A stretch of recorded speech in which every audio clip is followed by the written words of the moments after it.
కి స్వాగతం. కోరుకొండలో ఆశా కార్యకర్తల అరెస్ట్. తెల్లవారుజామున చెలో విజయవాడ పిలుపుకు వెళుతున్న గోకవరం కోరుకొండ మండలాల ఆశా కార్యకర్తలను పోలీసులు అరెస్టు చేసి పోలీస్ స్టేషన్ కు తరలించారు.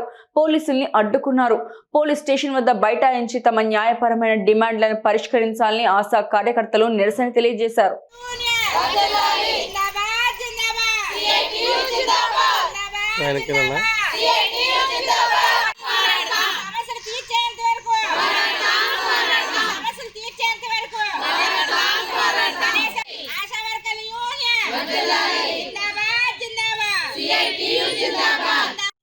ఆశా వర్కర్లు అందరము గోకవరం మండలం కోరుకొండ మండలం ఆశా వర్కర్లు అందరూ విజయవాడ దుర్గా చౌక్ దగ్గర ధర్నా చేయడానికి మా న్యాయమైన కోరికలు తీర్చడానికి అక్కడ మేము వెళ్ళి ధర్నా చేద్దామని వెళ్తే మాకు మధ్యలోనే కోరుకొండ పోలీసులు వారు మమ్మల్ని అరెస్ట్ చేసి స్టేషన్ కి తీసుకొచ్చారు.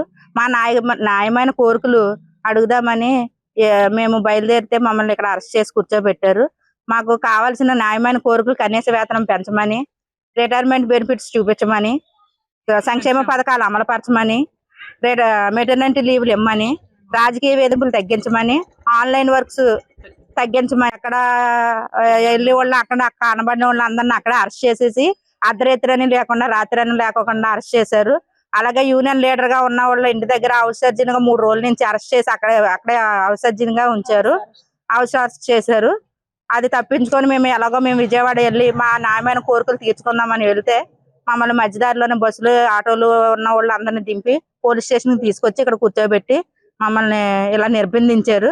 ఇది ఎంతవరకు కరెక్టో పైన మీరు ఆలోచించి మాకు మా న్యాయబద్ధమైన మా కోరికలను తీర్చవలసిందిగా మేము పైన ఉన్న అధికారులను మేము కోరడం ఏదైతే జరిగింది. మా ఆశా వర్కర్లు శాంతి భద్రతంగా చేసినా గానీ మమ్మల్ని ఇంత అరెస్ట్ చేయడం కూడా చాలా అన్యాయకరమని మేము ఈ యూనియన్ ద్వారా మేము తెలియపరుస్తున్నాం. ఆశా వర్కర్ల యూనియన్ ద్వారా దయచేసి మీరు స్పందించి మా కష్టాన్ని తెలుసుకొని మా బాధలు తెలుసుకొని తీరుస్తారనే ఉద్దేశంతో మేము ఇలాగా పెరుగుతున్న ధరలను బట్టి మాకు వచ్చిన శాలరీని బట్టి మాకు ఖర్చు అయిన దాన్ని బట్టి మేము ఏ కేసు తీసుకెళ్ళినా ఎక్కడ తీసుకెళ్ళినా కానీ ఖర్చు కూడా అవుతున్నాయి. ఆ ఖర్చులు ఎవరికి లేదు కానీ 10,000 ఇస్తున్నారన్న మాట వస్తుంది అదండి. కానీ బయట నిత్యావసర వస్తువులు ఎంతెంత రేట్లు ఉన్నాయో వాటితో 10,000తో ఎలా బ్రతకగలం అనేది ఆలోచించి మా పరిస్థితిని మీరు ఆలోచించి చెయ్యాలని మరి మీ ఆశా వర్కర్ యూనియన్ గా మేము కోరుకుండడం అనేది జరుగుతుందండి.